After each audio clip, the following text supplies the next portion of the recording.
नाज़रीन, इमरान खान साहब का केस लगा हुआ था, मैंने आपको बताया था सुबह वाले वीलॉग में। तो वो जो केस है वो ट्रक की बत्ती बन गया एक दफ़ा फिर। कैसे बन गया? अदालत ने ये तो कह दिया कि जनाब जल्दी इमरान खान साहब का केस सुनने के लिए लगाया जाए, अल कादर वाला, लेकिन तारीख नहीं दी। ये कह दिया हाँ जल्दी लगाया जाए, लेकिन उसकी तारीख अभी भी नहीं दी गई। तो 3-3.5 महीने 4 महीने हो गए पहले से लटका हुआ है। तारीख तो पहले भी नहीं मिल रही थी, तो तारीख अब जल्दी मिल जाएगी इसकी क्या गारंटी है? तो उसूलन तो तारीख मिलनी चाहिए थी, बहुत पहले मिलनी चाहिए थी, क्योंकि अल कादर वाले केस में, जो यूनिवर्सिटी वाला केस है, उसमें इमरान खान से एक लॉयर कहते हैं कि इसमें तो फटाफट जमानत होनी है इमरान खान साहब की और उन्होंने बाहर आ जाना है। लेकिन वो कोशिश कर रहे हैं कि तोशाखाना 2 के अंदर पहले सजा दें, फिर इसमें जमानत दें, ताकि इमरान खान साहब को मजीद जेल में रखा जा सके। तो बैरिस्टर सलमान सफदर साहब ने कहा कि ठीक है, अगर आप ये करना चाहते हैं तो आप वो भी सजा सुना दें, फिर दोनों केस इकट्ठे लगा दें और हम दोनों केसेस को लेकर आएंगे और दोनों के अंदर इमरान खान साहब को छुड़वाएंगे। कोई 2-4 महीने लग जाएंगे ना, कोई बात नहीं, तो इतना टाइम काटा है तो ये भी हम देख लेंगे। तो इमरान खान साहब के वकील ने कहा कि केस तो ये कुछ भी नहीं है, लेकिन एक ट्रक की बत्ती है जिसके पीछे इस्लामाबाद हाई कोर्ट ने लगाया हुआ, और हाई कोर्ट ने एक बहुत ही अजीब हरकत की है, बहुत ही मायूब, बल्कि मैं उसे कहूंगा ये घटिया हरकत है, ये नहीं होनी चाहिए थी। यानी ऐसा कैसे मुमकिन है कि एक चीफ जस्टिस एक वकील को जो दिन रात ह्यूमन राइट्स के लिए आवाज उठाती है, उसको इस तरह मुखातिब करे, ऐसे बदतमीजी करे? ये मरियम नवाज खान साहिबा ने रिपोर्ट किया, बाकी सारे हमारे जितने जर्नलिस्ट दोस्त हैं उन सब ने रिपोर्ट किया, बल्कि सारे हैरान हो रहे हैं कि ये हुआ क्या चीफ जस्टिस को। नाज़रीन, इमरान खान साहब वाले केस में अलीमा खानम ने हाई कोर्ट के बाहर बातचीत भी की है। उन्होंने कहा ये फाइल मंगवा कर दिखाएंगे, लेकिन हमारा ख्याल है कि एक चीज बिल्कुल वाज़ेह है कि इमरान खान का असल में सिर्फ यही अल कादर है, केस यही है। अगर इसमें जमानत हो जाए तो बरीयत भी हो सकती है, बाहर आ सकते हैं, और इमरान खान आज या जब भी ये सुने जाएंगे तो रिहा हो सकते हैं। लेकिन जो स्क्रिप्ट बनाया गया है वो ये है कि तोशाखाना केस में जल्दी जल्दी सजा दिलवाई जाए, और जब सजा हो जाएगी तो फिर इसमें जमानत दे दी जाएगी। ये वही बात है जो मैं आपको काफ़ी अरसे से कह रहा हूँ। ये बात आप सबको भी समझ आ रही होगी और हमें भी समझ आ रही है, लेकिन ये इंसाफ नहीं है और इंसाफ के तकाजे पूरे नहीं हो रहे। एक और केस है जो 25 अप्रैल से लगा हुआ है, जिसकी आज सलमान सफदर ने बात की थी, वो है तोशाखाना 2। देखिए तोशाखाना 2 क्या होता है? तोशाखाना का इमरान खान पे एक केस बना, सारा कुछ आ गया, तो केस फैसला हो गया। अब ये तोशाखाना 2 बना लिया, कल आप तोशाखाना 3 बना लें, फिर 4 बना लें। इस तरह तो एक आदमी आप 1000 साल तक अंदर रख सकते हैं। भाई अभी ये जो अनवारुल्लाह काकड़ लेकर गया तोशाखाना के तोहफे, वो कहां गए? क्या ये तोहफे सिर्फ सियासतदानों को मिलते हैं, जर्नैलों को नहीं मिलते? उनके तोहफे कहां गए? जो जजों को मिलते हैं वो कहां गए?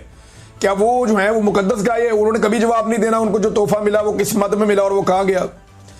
ये ज्यादती इमरान खान साहब के साथ की जा रही है और पूरे पाकिस्तान को नजर आ रही है जो ज्यादती हो रही है, सबको नजर आ रही है। तो इमरान खान साहब ने जेल में जो 2 चीजें उनके सामने रखी गई, एक तो एहतजाज की तारीख, तो उस पर अलीमा खान ने कहा जी उनको तो पता ही नहीं था, और अभी पता चला है 90 दिन का मामला। तो 90 दिन के मामले के ऊपर एक क्लैरिटी आई है, और ये सलमान अकरम राजा साहब की जानिब से भी आई है, ये अलीमा खान की जानिब से भी आई है, और इन सब ने कहा जी 90 डेज। अली अमीन गंडापुर की बात है, ये आप जरा सुन लें। सलमान अकरम राजा साहब बड़े गुस्से में बोल रहे थे, तो उन्होंने 90 डेज पे क्या कहा, जरा ये सुने आप। 90 दिन के बाद के हवाले मैं उसके साथ बिल्कुल शामिल नहीं हूँ। हम तहरीक चलाएंगे, खान साहब के अहकामात के तहत तहरीक चलाएंगे। मैं उसके साथ बिल्कुल शामिल नहीं हूं, हम तहरीक चलाएंगे, खान साहब के अहकामात के तहत जो है तहरीक चलाएंगे। तो एक तो जो पार्टी के अंदर जो इख्तलाफात पैदा हो रहे थे, इस पे इमरान खान साहब ने बड़ा सख्त एक मौक़िफ़ दिया है, और उनका जो मौक़िफ़ है वो अब छप भी गया मुख्तलिफ जगहों पे, सोशल मीडिया पे।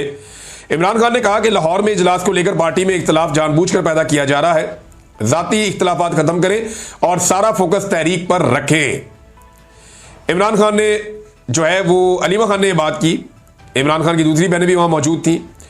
उन्होंने कहा कि इमरान खान ने आज 2 पैगाम दिए हैं और कहा है कि उनके साथ और बुशरा बीबी के साथ जुल्म हो रहा है, मेरे टीवी और अखबारात बंद किए हुए हैं, सुपरिटेंडेंट जेल और कर्नल साहब ने इंसानी हकूक ख़त्म किए हुए हैं, मेरे साथ हुए सलूक का हिसाब होना चाहिए। ये सब एक शख्स के कहने पर किया जा रहा है। अब ये इमरान खान साहब कह रहे हैं कि अगर मुझे जेल में कुछ हुआ तो जिम्मेदारी जो है वो आसिम मुनीर की होगी, फील्ड मार्शल आसिम मुनीर। इमरान खान साहब ने जो ट्वीट किया वो मैं आपके सामने रखता हूं जेल से, क्योंकि उनकी मुलाकात हुई उनके वकला के साथ। तो तो वो जो अंदर बातचीत इमरान खान साहब ने की वो बाहर आके रिपोर्ट हुई। अब क्योंकि इमरान खान की बहन नहीं मिली तो आसिम मुनीर का नाम आपको इस ट्वीट में नहीं मिलेगा, मैंने तो अभी नहीं देखा। दुनिया में निज़ाम हुकूमत की बुनियाद इखलाकियात पर होती है, ये इमरान खान साहब कहते हैं, जबकि पाकिस्तान का इखलाकी निज़ाम हर सतह पर मुकम्मल तबाह कर दिया गया है।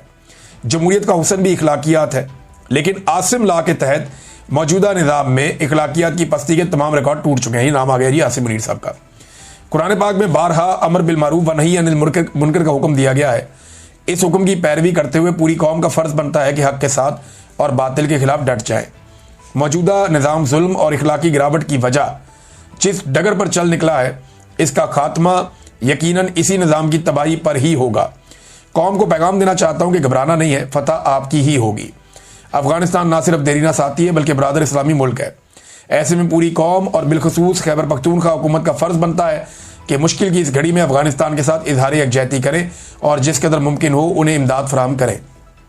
अली अमीन को एक मरतबा फिर से हिदायत करता हूँ कि खैबर पख्तूनख्वा में अपने ही लोगों के खिलाफ जारी ऑपरेशन के खिलाफ खड़े हों। इस ऑपरेशन को हर हाल में रुकना चाहिए। तारीख से सबक सीखें।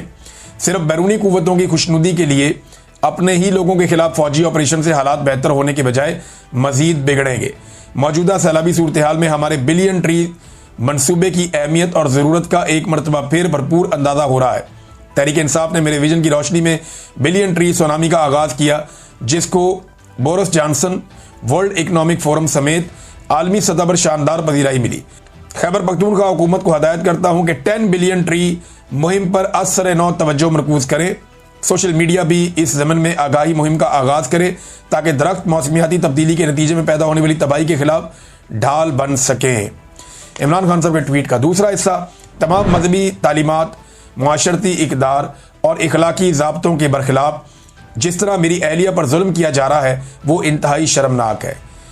इन पर यह जबर सिर्फ इसलिए किया जा रहा है ताकि मुझे तोड़ा जा सके, लेकिन मैं बुशरा बीबी को खसूसी खराज तहसीन पेश करता हूँ कि तमाम तर मसाइब और सऊबतें भी उनके अज़म को मुतज़लज़ल नहीं कर सकीं और वो मेरे साथ खड़ी हैं। पाकिस्तान की सियासी तारीख में इस कदर वफाशार खातून की मिसाल नहीं मिलती जो ऐसे जुल्म और जबर के बावजूद डट कर खड़ी हैं। और आखिरी इमरान खान साहब ने जो ट्वीट का हिस्सा है उन्होंने मुराद सईद के बारे में बात की है, बहुत इंपॉर्टेंट। मुराद सईद मेरे वफादार तरीन साथियों में से है और हकीकी आज़ादी की तहरीक का अहम तरीन हिस्सा था, है और रहेगा। इसके बारे में क़यास आराइयाँ बंद होनी चाहिए। वो मेरी हदायत पर ही अंडरग्राउंड है। मुझे बावसूख ज़राए से इतलात मिली थी कि उसकी जान को शदीद खतरात हैं। मुझे ये भी इतलात हैं कि इसको अगवा करके तशद्दुद का निशाना बनाकर मेरे खिलाफ बतौर गवाह इस्तेमाल करना चाहते हैं। उसने अंडरग्राउंड होने से पहले भी और बाद में भी हर मौका पर मेरी हदायत के मुताबिक हकीकी आज़ादी की तहरीक में फ़ाल किरदार अदा किया है।